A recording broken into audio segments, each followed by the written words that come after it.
আসসালামু আলাইকুম, welcome to লেকচারলিয়া। এই লেকচার সিরিজে আমরা ডিসকাস করছিলাম আর্টিফিশিয়াল ইন্টেলিজেন্স নিয়ে। তো আর্টিফিশিয়াল ইন্টেলিজেন্সের আজকের লেকচার ভিডিওতে আমরা দেখতে যাচ্ছি model based reflex agent. Last lecture ভিডিওতে আমরা দেখেছিলাম সিম্পল রিফ্লেক্স এজেন্ট। আমি আশা করছি আপনি লাস্ট লেকচার ভিডিওটি দেখে নিয়েছেন। বাই এনি চান্স মিস করে থাকলে ফার্স্ট অফ অল দেখে নেবেন, কারণ অনেক কিছুরই মিল রয়েছে এবং অমিলও রয়েছে। তো কি কি মিল রয়েছে এবং কি কি অমিল রয়েছে সবকিছু আমরা লেকচার ভিডিও থেকে জানবো।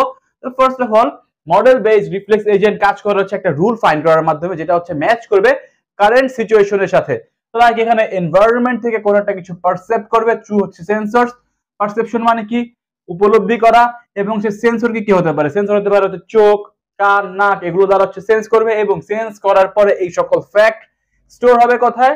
নলেজ বেজের মধ্যে। তো এইখানে মেইনলি যে ডিফারেন্সের যে ফ্যাক্ট, স্টেটের মধ্যে সবকিছু হচ্ছে স্টোর হয় এবং স্টেটের মধ্যে কারেন্ট সিচুয়েশনও থাকবে এবং পাস্ট হিস্টোরিও থাকবে। তো সিম্পল রিফ্লেক্স এজেন্টের মধ্যে আমরা দেখেছিলাম যেটা হচ্ছে কারেন্ট সিচুয়েশনের উপরে কাজ করতো শুধুমাত্র, বাট পাস্ট হিস্টোরির উপরে কাজ করতো না। বাট আমাদের এই model based reflex agent past history এবং কারেন্ট সিচুয়েশন দুইটার উপরে বেস করে ডিসিশন নিবে। এবং এই যে আমাদের যে স্টেট বা যেটা আমরা বলতে পারি হচ্ছে নলেজ বেসের মতো যেটা কাজ করছে, এইটা আপডেট করার ক্ষেত্রে হচ্ছে মেইনলি দুইটা কম্পোনেন্ট লাগবে। একটা হচ্ছে হাউ দ্য ওয়ার্ল্ড ইভলভস এবং হচ্ছে হোয়াট মাই অ্যাকশনস ডু। তো এই দুইটা কম্পোনেন্টের উপরে বেস করে হচ্ছে মেইনলি এই স্টেটটা হচ্ছে আপডেট করা হয়, যেখানে হচ্ছে কারেন্ট সিচুয়েশন এবং পাস্ট হিস্টোরি দুইটাই থাকবে। তো এবং এই বাকি যা যা কম্পোনেন্ট রয়েছে, what the world is like now, what action I should take now, এই সকল ফ্যাক্ট কিন্তু লাস্ট লেকচার ভিডিও এর মতোই সেম টু সেমই রয়েছে এবং অ্যাকচুয়েটরস দ্বারা হচ্ছে কোনো অ্যাকশন পারফর্ম করা হবে যেটা হচ্ছে এনভায়রনমেন্টের উপরে ইফেক্ট ফেলবে। এখন মেইন একটা পয়েন্ট আমরা জেনে গেলাম যে কারেন্ট এবং পাস্ট হিস্টোরির উপরে কাজ করে, বাট আরেকটা ইম্পর্টেন্ট যেটা পয়েন্ট সেটা হচ্ছে এই যে মডেল বেসড রিফ্লেক্স এজেন্ট, এটা হচ্ছে পার্শিয়ালি অবজারভেবল এনভায়রনমেন্টের উপরে কাজ করে।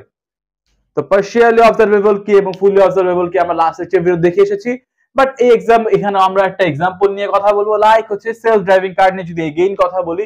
তো এখানে এনভায়রনমেন্ট থেকে গাড়ি সেলফ ড্রাইভিং কার চলছে, এবং সেলফ ড্রাইভিং কারের হচ্ছে মেইনলি পার্শিয়াল এনভায়রনমেন্টে কাজ করে বা পার্শিয়ালি অবজারভেবল এনভায়রনমেন্টে কাজ করে, কারণ টোটাল ডোমেইনের নলেজ কিন্তু থাকে না যে কতগুলো গাড়ি রয়েছে রোডের মধ্যে, গাড়ির স্পিড কি, গাড়ি কখন ব্রেক নিচ্ছে, এই সকল ইনফরমেশন থাকে না পার্শিয়াল অবজারভেবল।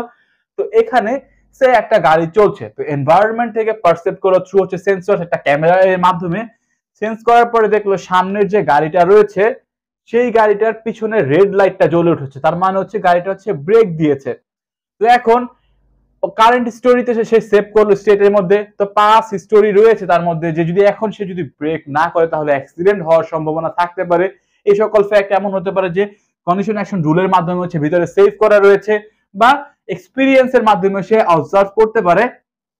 তো এখন সে কি করবে? How the world evolves.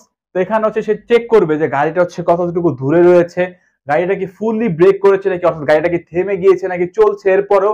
এখন এই সকল ফ্যাক্ট চেক করার পর হচ্ছে হোয়াট মাই অ্যাকশনস ডু, সেই সেরকম একটা অ্যাকশন নিবে এবং এই দুইটা কম্পোনেন্ট হচ্ছে আপডেট করবে স্টেটকে। এইগুলোর উপরে বেস করে what the world is like নাও, এখন সে কি করবে? সে কি এখন ফুললি ব্রেক দিবে? যদি এমন হয় সামনে গাড়িটা হচ্ছে থেমে গিয়েছে তাহলে সেও পুরোপুরি ব্রেক দিয়ে থেমে যাবে। এমন যদি হয় সামনে গাড়ি হচ্ছে স্পিড কমিয়েছে, তো সে হচ্ছে স্পিডটা নিজের স্পিডে কমিয়ে হালকা হালকা করে চলবে। এই সকল ফ্যাক্ট এভাবে কাজ করবে পার্শিয়ালি অবজারভেবল এনভায়রনমেন্টের ক্ষেত্রে। এবং অ্যাকচুয়েটরস দিয়ে হচ্ছে সে কি করবে? ব্রেক দাবাবে বা ব্রেক হচ্ছে প্রেস করবে।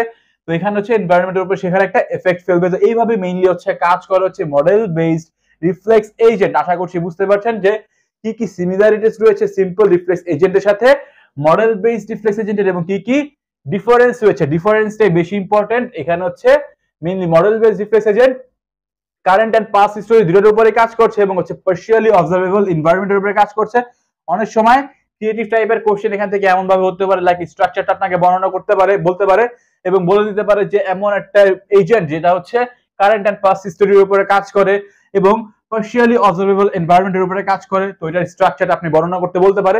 তো আশা করছি পয়েন্ট কি ক্লিয়ার হয়েছে আপনার যে আমাদের সিম্পল রিফ্লেক্স এজেন্ট কি এবং মডেল বেসড রিফ্লেক্স এজেন্ট কি। যদি আজকে লেকচার ভিডিওটা ভালো লেগে থাকে, সবকিছু ঠিকঠাক মতো বুঝে থাকেন, অবশ্যই ভিডিওটি লাইক দিবেন এবং এই পর্যন্ত যদি আপনি আমাদের চ্যানেলটি সাবস্ক্রাইব না করে থাকেন কাইন্ডলি সাবস্ক্রাইব করে নেবেন। আসসালামু আলাইকুম।